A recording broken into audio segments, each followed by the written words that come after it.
Et il vient d'apparaître ici à côté de moi. Bonjour Raouf Redouane, vous êtes professeur d'économie à l'université Mohamed V de Rabat.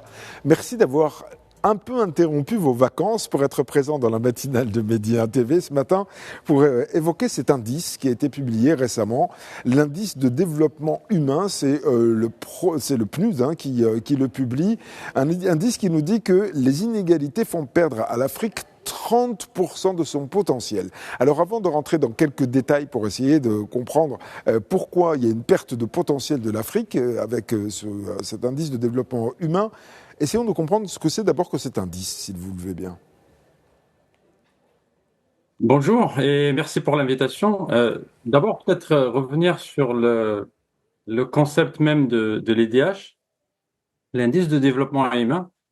C'est vrai que c'est un indicateur qui est très utilisé, très regardé aujourd'hui, qui, euh, qui est relativement récent. C'est un indicateur qui est élaboré par le PNUD, qui est le Programme des Nations Unies pour le développement.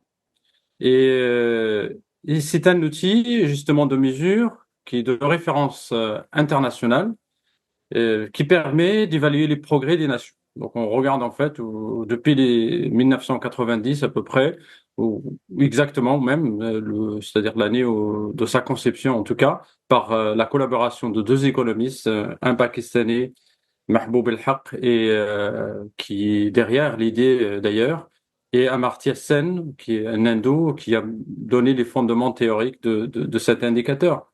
Donc, c'est un indicateur, comme je viens de le dire, qui permet de mesurer les progrès en matière de développement du pays, 193 pays en tout cas, et qui repose un petit peu, il regarde le niveau, ses progrès au niveau de vie, qui est capté par le PIB par habitant, ou le revenu par habitant, le niveau de santé, ou ce qu'on peut appeler la longévité, ou plutôt l'espérance de vie, et le niveau d'éducation moyen.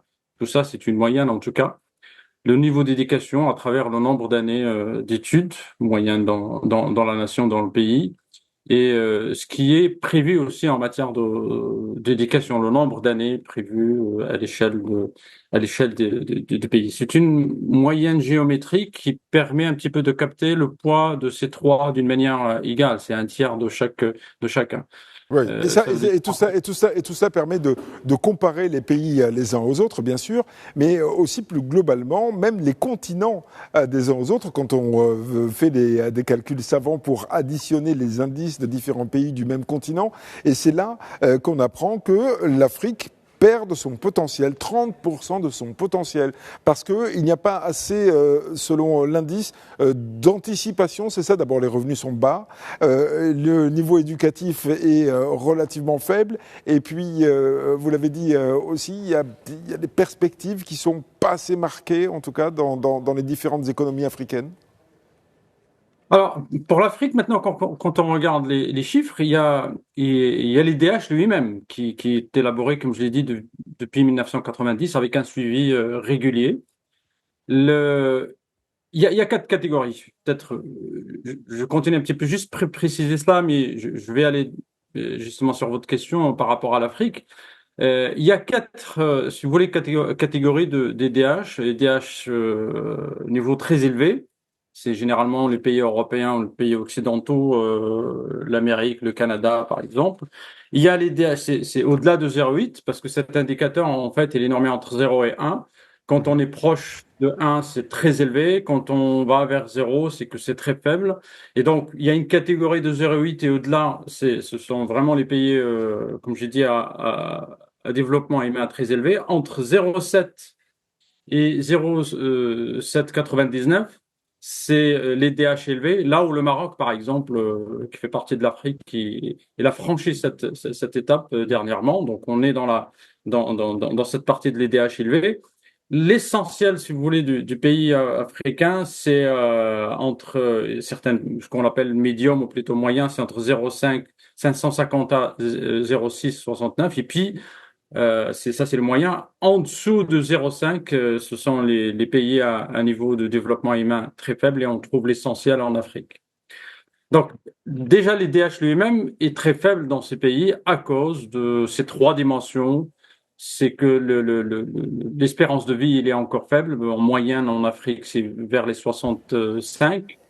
Le revenu par tête, surtout, parce que continue à représenter une part importante et le revenu par tête est autour de 3 milliards et quelques en Afrique, alors que c'est la moyenne mondiale en en pouvoir de parité d'achat, alors qu'il est au-delà de des 15 000 dollars à l'échelle mondiale, juste la moyenne mondiale. Donc, c'est ça qui tire, si vous voulez, vers le bas, l'indicateur de développement humain.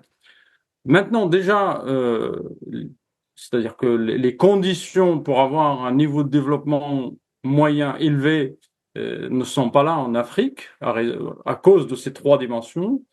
Ce sont les inégalités encore qui plombent cet indicateur parce que, vous savez, au niveau du PNUD, on calculait jusque-là l'indicateur de développement humain qui vient compléter, si vous voulez, ou dépasser les limites du revenu par tête, tout court, qui était un indicateur économique et c'est là le progrès. Mais ce n'est pas suffisant. De toute façon, ça reste un indicateur simple, mais qui garde l'interprétabilité, la comparabilité entre les pays. Mais c'est pas suffisant. Il ne tient pas en compte les inégalités et d'autres. Il y en a plein d'indicateurs que le PNUD commence à publier depuis 2010 à peu près. On s'intéressait aux inégalités. Et donc, on peut avoir deux pays avec l'EDH qui est le même, mais avec des inégalités très différentes. Oui, effectivement, parce que effectivement, vous l'avez très très bien expliqué, il y a des éléments qui sont pris en compte et les disparités peuvent apparaître. Pour ce qui concerne le Maroc précisément, vous l'avez évoqué tout à l'heure avec ce progrès notable pour s'approcher de l'excellence, si j'ose dire, voilà. Est-ce que c'est la traduction des progrès économiques et industriels du pays qu'on remarque maintenant dans ce chiffre-là ? Alors, pour l'EDH, c'est vrai que pour le Maroc, comme j'ai dit, maintenant il fait partie de l'EDH élevé, du pays à EDH élevé. Ce sont des progrès qu'il faut se réjouir de cela, en tout cas. On est dans la partie basse, si vous voulez, hein, de l'EDH élevé. Donc, ce n'est pas très important, en tout cas, comme évolution. Mais c'est quand même, c'est quelque chose de bien. C'est-à-dire l'évolution, il est intéressante. Mais elle reste encore plombée par les inégalités. Donc, quand on ajuste par les inégalités, les DH ajustés par les inégalités, comme en Afrique d'ailleurs, et dans la plupart du pays où il y a les inégalités, bah, cet indicateur baisse. On est vers les 0,5. L'EDH lui-même à 0,710 à peu près aujourd'hui au Maroc, c'est pas assez pour les efforts que fait le pays d'une manière générale, ce qu'on voit de toute façon. Peut-être que dans les années à venir, peut-être le rapport 2026-2027, on va voir des évolutions. Et ça, l'EDH marocain n'est pas encore assez élevé par rapport aux efforts. C'est surtout, il y a un indicateur de l'éducation qui est encore faible, contrairement peut-être à ce qu'on pourrait voir, ou plutôt observer, c'est-à-dire qu'il y a une massification quand même de l'éducation. Oui, c'est probablement tous ces jeunes qui quittent le système de l'enseignement sans diplôme et sans formation, ce qu'on appelle les NEET. On l'a évoqué d'ailleurs il y a quelques jours dans cette matinale. Pardonnez-moi, professeur Radouane, on est obligé de s'arrêter là parce que le temps malheureusement nous est compté.